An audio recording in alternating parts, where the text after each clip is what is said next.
Hey folks, today we're going to take a look at a fun new device from F.audio. It's called the FA4 Hi-Fi DSD player. It's also a USB digital to analog converter, or DAC for short. For those of us who don't know all the hot lingo, a DAC is a device that takes the saved information in a digital file, which is a bunch of ones and zeros, and creates an output that is the variable power levels that something like a headphone or speaker would use. The quality of that conversion can really affect the resulting sounds. Think AM radio versus FM, or for people who are not familiar with the joys of losing your radio station when you go through a tunnel, think of listening to headphones that are included with a $20 MP3 player versus a speaker stack used at a concert. When I was trying to find some information about the company, I ran into some translation troubles. It seems Firefox doesn't support translation from Chinese yet, and even though I selected English on their website, the information was still appearing in Chinese. The name on the back of the unit says LimeTech, and it also says LimeTech when you boot the unit up. The website URL is called szetoproject.com. The product weight is listed at 230 grams, and it has a fairly hefty feel in the hands. The design has pretty squared edges, but they are rounded off just enough not to feel sharp. While the screen is clear and bright, the included screen protector did not seem to be anything special, and I do have a couple visible bubbles in it, even though I did the best I could when putting it on. The unit features a good array of connections. It has both 3.5mm headphone and line-out jacks. It also sports both 2.5 and 4.4mm balanced connections. The outputs also have both a high and low gain setting. There is a micro SD card slot in the side, but the documentation I've found has not stated a size limit. I'm currently using a 128 gig card with no problems. The included USB cable is USB-C and allows both charging and data. When I tried to connect it to a PC for transferring files, it appeared to go into a DAC mode instead of showing up as a removable drive, so I did need to remove the micro SD card and plug the card into the computer separately. That could just be user error on my part, but unfortunately the included instructions were also only in Chinese. The controls are all located on the front. There are 5 buttons for navigating the menus and changing songs, and a single rocker switch for power and the back. I haven't had too much trouble figuring out how the options worked, but when I first powered it up, the language on the screen was also in Chinese. Luckily, Google Lens got me where I needed to be and found the English setting. The options do all seem to be well translated, and the user face is generally intuitive. The hardware specs on this little guy are impressive. It has 2 DACs, 7 op amps, and 4 headphone amp chips. It is capable of DSD 1024 and PCM 32-bit at 768 kHz.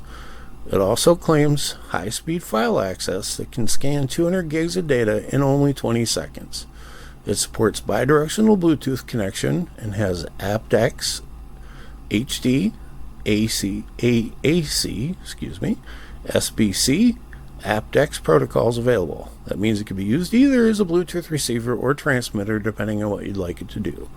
The DACs are ES9038Q2M chips for those in the know. The listed output power is 460 milliwatts unbalanced and 350 for single-ended. It should be enough to push enough power to run up to 300 ohm headphones at a reasonable level, but your mileage may vary, as I know not all headphones are created equal. The battery life is stated at 16 hours of lossless playing on its 4000 milliamp battery, 14 hours if you're using the high gain output setting. The signal to noise ratio is 113 decibels on single-ended and 118 decibels on balanced. My understanding as a caveman audiophile is that should give you a nice range from quiet to loud sounds, which is more useful in classical style music. Most of the popular genres tend to have a more consistent sound output, usually loud. It has 7 included filters that can be used to tweak the sound profiles if you want. I've been testing it without any profiles applied, and I think it sounds great right out of the box. The display will show the track and file information while playing, including the album art and lyrics if they're available in the file folders. Another neat trick it can do is to be set to play an entire album at a time in random play. The list of supported file formats include DSD, DSF, DFF up to DSD 1024, FLAC up to 384 kilohertz, APE up to 192 kilohertz, Wave up to 768 kilohertz at 64-bit, MP3 up to 320 kilobits per second, DTS 5.1 surround, Q, ISO, and M4A up to 384 kilohertz at 24-bit. All in all, that's a pretty good list of specs. I've thrown a good variety at it already, and I haven't seen any evidence of downsampling or incorrect decoding.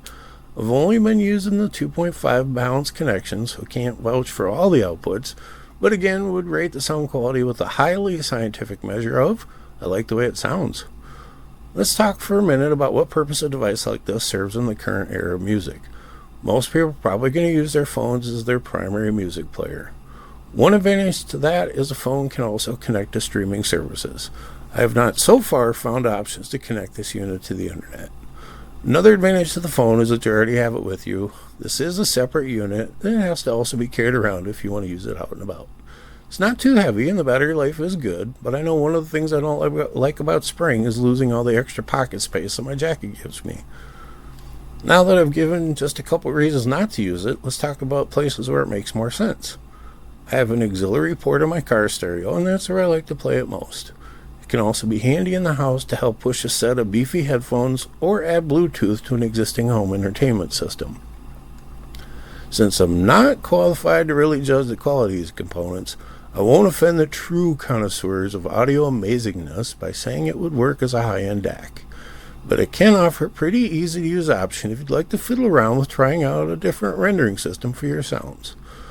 I've started to see more, air quotes, high-end audio gear coming out of China lately, and despite the fact that it's practically swearing at the hardcore enthusiasts to suggest it, I personally have enjoyed experimenting with some of the new gear and have been pleasantly surprised as long as I keep an open mind and temper my expectations by the fact that all of my gear probably costs less than some folks have spent on just their cables. When looking at any new piece of hardware, my ultimate standard for judgment is, do I enjoy using it? In this case, the answer is yes. I hope this short blurb of videos help you get a bit more information about this miracle of miniaturization. I can say it's earned a place as a daily driver and has probably replaced my Estelle and Kern player just based on the higher bitrate and density of files that it can play. As a new channel, I'd appreciate a thumbs up, comment, and all the usual YouTube stuff. Trying to get a new channel going in this area almost seems impossible. But sometimes life happens and you do the best you can with what you have to work with. Anyways, thanks to anybody who watched this and enjoy your day.